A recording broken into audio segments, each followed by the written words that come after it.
বিস্তার ঘটে। তিনি প্রায় 1000 বছর বেঁচে ছিলেন।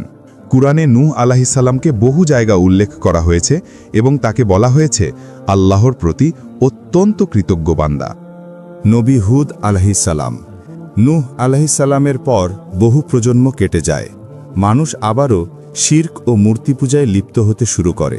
তখন আল্লাহ নবী হুদ আলাইহিসসালামকে প্রেরণ করেন আদ জাতির কাছে। আদ জাতি বসবাস করত আরব উপদ্বীপের দক্ষিণ অংশে, যা আজকের ইয়েমেনের হাদ্রামাউত অঞ্চল নামে পরিচিত। তারা ছিল অত্যন্ত শক্তিশালী ও উচ্চাকাঙ্ক্ষী জাতি।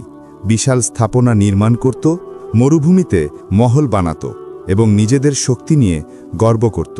হুদ আলাইহিসসালাম তাদেরকে একত্ববাদের দাওয়াত দেন। বলেন, তোমরা কেবল আল্লাহর ইবাদত করো, তিনিই তোমাদের সৃষ্টি করেছেন। কিন্তু আদ জাতি অহংকারে অন্ধ হয়ে তাকে উপহাস করে বলে, তুমি তো আমাদের মতোই একজন মানুষ। তুমি কি আমাদের পূর্বপুরুষদের দেবতাদের বদলে নতুন কোনো উপাস্য বানাতে চাও? তারা নবীর বার্তা অস্বীকার করে এবং পাপাচারে লিপ্ত হয়। তখন আল্লাহ তাদের ওপর শাস্তি নাজিল করেন। প্রথমে দীর্ঘ খরা, এরপর প্রবল ঝড়। এই ঝড় 7 রাত ও 8 দিন অবিরাম প্রবাহিত হয়, যা কুরআনে বর্ণিত হয়েছে। আল্লাহ তাদেরকে এমন এক প্রচণ্ড বাতাসে ধ্বংস করলেন, যা একের পর এক দিন তাদেরকে ছিন্ন ভিন্ন করে দিল। ফলশ্রুতিকে শক্তিশালী সেই আদ জাতি মাটির সঙ্গে মিশে যায়। বলা হয়, হুদ আলাইহিসসালাম এবং তার অল্প সংখ্যক অনুসারীরা রক্ষা পান এবং পরবর্তীতে হাদ্রামাউত অঞ্চলে বসতি স্থাপন করেন। হুদ আলাইহিসসালাম পরবর্তীতে মক্কায় স্থায়ী হন এবং সেখানেই ইন্তেকাল করেন। এই ঘটনার বর্ণনা কুরআনের বহু স্থানে এসেছে।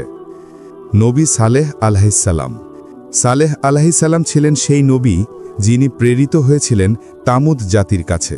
তামুদের মানুষেরা ছিল মূর্তি পূজারী। তারা প্রযুক্তি ও স্থাপত্যে ছিল অগ্রসর। পাহাড় কেটে ঘর তৈরি করত এবং মজবুত নগর নির্মাণ করত। এর উল্লেখ পাওয়া যায় সূরা আল আরাফের ৭৪ নম্বর আয়াতে।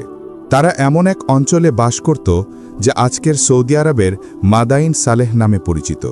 সালেহ আলাইহিসসালাম তাদের আল্লাহর উপর ঈমান আনতে আহ্বান করেন। তারা বলল, তুমি যদি আমাদের চোখের সামনে এই পাথর থেকে একটি গর্ভবতী উটনি বের করে আনতে পারো, তবে আমরা তোমার প্রতি বিশ্বাস করব।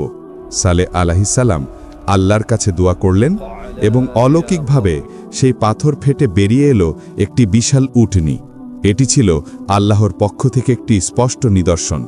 উটনির দুধ এত বেশি হতো যে পুরো জাতি তাতে তৃষ্ণা মেটাতে পারত। কিন্তু জাতির নেতারা বলল,